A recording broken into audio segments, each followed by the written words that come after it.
प्रश्न 1। निम्नलिखित प्रश्नों के उत्तर दीजिए। कै नदी का किनारों से कुछ कहते हुए बह जाने पर गुलाब क्या सोच रहा है?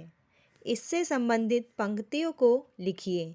इसका उत्तर है, देते स्वर यदि मुझे विधाता, अपने पतझर के सपनों का मैं भी जग को गीत सुनाता। अर्थात नदी किनारों को अपना विरह गीत सुनाते हुए भागे जा रही है और नदी को ऐसा करता देख किनारे पर खड़ा गुलाब सोच रहा है कि अगर विधाता ने मुझे यानी कि गुलाब को वाणी दी होती तो वह भी पतझड़ के सपनों का गीत संसार को सुना पाता।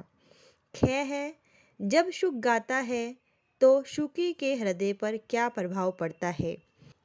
इसका उत्तर है, बसंती किरणों के स्पर्श से प्रसन्न होकर शुक जब गीत सुनाता है तो वह गीत शुकी के मन को छू जाता है। उसके पंख फूल जाते हैं, उसके मन में भी स्नेह भरे गीत उमड़ने लगते हैं, पर वह गा नहीं पाती। उसका हृदय प्रसन्नता से भर जाता है। यह प्रश्न है, प्रेमी जब गीत गाता है तब प्रेमिका की क्या इच्छा होती है? इसका उत्तर होगा, जब प्रेमी प्रेम गीत गाता है तो उसके गीत का पहला स्वर उसकी राधा यानी कि उसकी प्रेमिका उसके पास खींच लाता है। वह नीम की छाया में चोरी चोरी गीत को सुनती है। वह भाव विभोर हो जाती है। उसकी इच्छा होती है कि वह गीत की कड़ी बनकर प्रेमी के होठों को स्पर्श कर ले। यह प्रश्न है, छंद में वर्णित प्रकृति चित्रण को लिखिए। यानी कि छंद में जो प्रकृति का चित्रण उन्होंने छंद में बताया है उसे आप अपने शब्दों में लिखिए। कविता के प्रथम छंद में प्रकृति का सजीव चित्रण किया गया है। कवि ने नदी को विरहिणी नायिका के रूप में चित्रित किया है, जो अपना दिल हल्का करने के लिए किनारों से बातें करती हुई तेजी से सागर की ओर भागी जा रही है। नदी के किनारे खड़ा गुलाब इसलिए व्यथित है क्योंकि विधाता द्वारा स्वर न दिए जाने पर वह अपने पतझड़ की कहानी संसार को नहीं सुना पा रहा है। अड़य है इसका, प्रकृति के साथ पशु पक्षियों के संबंध की व्याख्या कीजिए। यानी कि जो प्रकृति है, जो नेचर है, उसके साथ पशु और पक्षियों का कैसा संबंध है? इसका उत्तर होगा, प्रकृति के साथ पशु पक्षियों का संबंध आदिकाल से ही रहा है। उनका यह संबंध आज भी घनिष्ठ है। एक और पशु पक्षी अपने भोजन, आवाज़ एवं आश्रय के लिए प्रकृति पर निर्भर है, तो वहीं पशु पक्षी प्रकृति का श्रृंगार बनकर उसका सौंदर्य भी बढ़ाते हैं। यदि जंगल में पशु पक्षियों का कलरव ना गूंजे तो कितनी चुप्पी सी होगी। इसके अलावा पशु पक्षी प्रकृति को साफ सुथरा बनाए रखने में भी अपना योगदान देते हैं। इसका च भाग है, मनुष्य को प्रकृति किस रूप से आनंदित करती है? अपने शब्दों में लिखिए। इसका उत्तर होगा, मनुष्य को प्रकृति नाना प्रकार से आनंदित करती है। इस क्रम में बात शुरू करें तो प्रातःकालीन सूर्य हमें प्रसन्नता से भर देता है। हरियाली हमारी आँखों को सुहाती है। ओस की बूंदें हमें अपनी ओर खींचती हैं। आसमान में छाए काले काले बादल मन में उल्लास एवं मस्ती जगाते हैं तथा मन में खुशी भर देते हैं। शाम को छिपता सूर्य मन को शांति देता है। इसके अलावा नदी, पहाड़, झरने, पेड़ पौधे, फूल आदि विविध रूप से हमें आनंदित करते हैं। 6 भाग है, सभी कुछ गीत गाते हैं, अगीत कुछ नहीं होता। कुछ अगीत भी होता है क्या? स्पष्ट कीजिए। यानी कि सभी कुछ ना कुछ गीत गा रहे होते हैं, तो अगीत कुछ नहीं होता है क्या? और अगर अगीत कुछ होता है तो बताइए। इसका उत्तर है, हमारे जीवन में विभिन्न अवसरों में मन में तरह तरह के भाव उठते हैं। इनमें जिन भावों को अभिव्यक्ति का स्वर मिलता है वह गीत बन जाते हैं। यानी कि जिन भावों को हम व्यक्त कर पाते हैं, दूसरों को बता पाते हैं, वह गीत बन जाता है और दूसरों के सामने वह प्रकट हो जाते हैं। इसके अलावा कुछ अगीत भी होते हैं। यानी कि इसके अलावा कुछ ऐसे भाव भी होते हैं जिसे हम चाहकर दूसरों को नहीं बता पाते, वह हमें अभिव्यक्त नहीं कर पाते तो वह कहलाते हैं हमारे अगीत। ठीक है। जय भाग है, गीत अगीत के केंद्रीय भाव को लिखिए। यानी कि गीत अगीत आपको क्या कहना चाहता है। देखिए, गीत अगीत कविता का केंद्रीय भाव है प्रेम और प्राकृतिक सौंदर्य का चित्रण। इसमें नदी, गुलाब, किनारों के माध्यम से प्राकृतिक सौंदर्य, शुक शुकी के माध्यम से जीव जंतुओं में प्रेम भाव तथा प्रेमी और उसकी राधा के माध्यम से मानवीय राग का चित्रण किया गया है।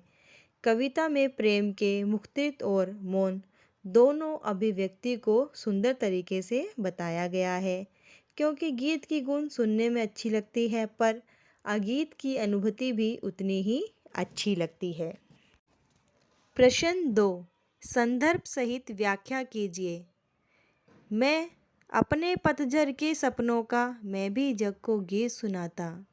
यानी कि इसका व्याख्या होगी, संदर्भ प्रस्तुत पद्यांश प्रसिद्ध कवि रामधारी सिंह दिनकर द्वारा रचित गीत अवीत नामक कविता से उद्गत है। यानी कि किस कविता से ले गए हैं? गीत अवीत। इनके रचयिता कौन है? रामधारी सिंह दिनकर जी। इस कविता में इन्होंने गीत और मौन, जिसे कि हमने अगीत बोला है, अनुभूति की तुलना करते हुए दोनों को सुंदर बताया है। इस पद्यांश में नदी के किनारे खड़ा गुलाब मन ही मन सोच रहा है, यदि ईश्वर ने मुझे वाणी का वरदान दिया होता ना, तो मैं भी संसार को अपने उन दिनों के दुख अवश्य सुनाता जब मैंने स्वयं को पतझड़ जैसा सूना और वीरान महसूस किया था। ख भाग है, गाता शुक जब किरण वसंती छूती अंग पण से छनकर। अर्थात संदर्भ में आएगा, प्रस्तुत पद्यांश प्रसिद्ध कवि रामधारी सिंह दिनकर द्वारा रचित गीत अगीत नामक कविता से उद्गत है। इस कविता में उन्होंने गीत और मौन अनुभूति की तुलना करते हुए दोनों को सुंदर बताया है। इस पद्यांश में शुक पर प्रकृति के प्रभाव को दर्शाया गया है। अर्थात इसकी व्याख्या में कवि कहते हैं, जब सूरज की मनमोहक किरणें वृक्ष के पत्तों से छन छन कर शुक के तन को स्पर्श करती हैं तो वह प्रसन्न होकर गाने लगता है। अर्थात वह प्रकृति की मोहकता से गद हो उठता है। इसका ग भाग है, हुई ना क्यों मैं कड़ी गीत की बिन यूं मन में गुनाती है। अर्थात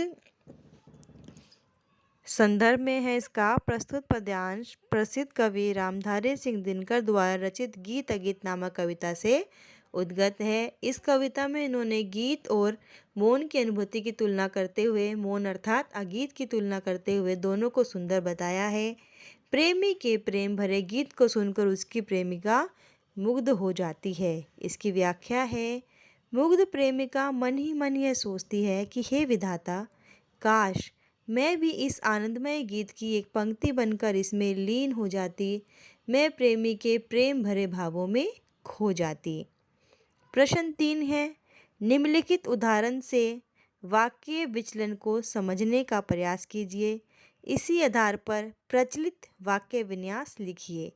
उदाहरण है, तट पर एक गुलाब सोचता, एक गुलाब तट पर सोचता। ठीक है, तो इसका क्या होगा? देते स्वर यदि मुझे विधाता।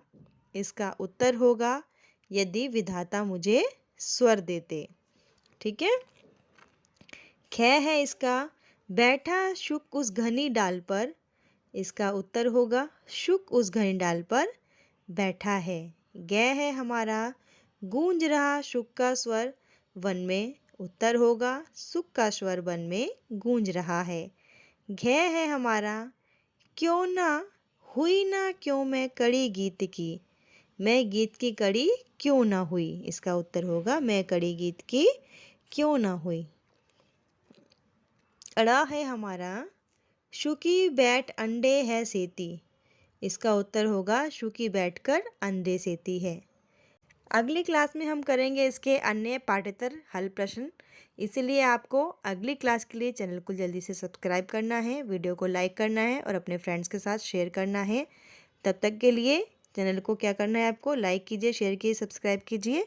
अगली क्लास में हम करेंगे इसी पाठ के अन्य पाठ्येतर प्रश्नोत्तर।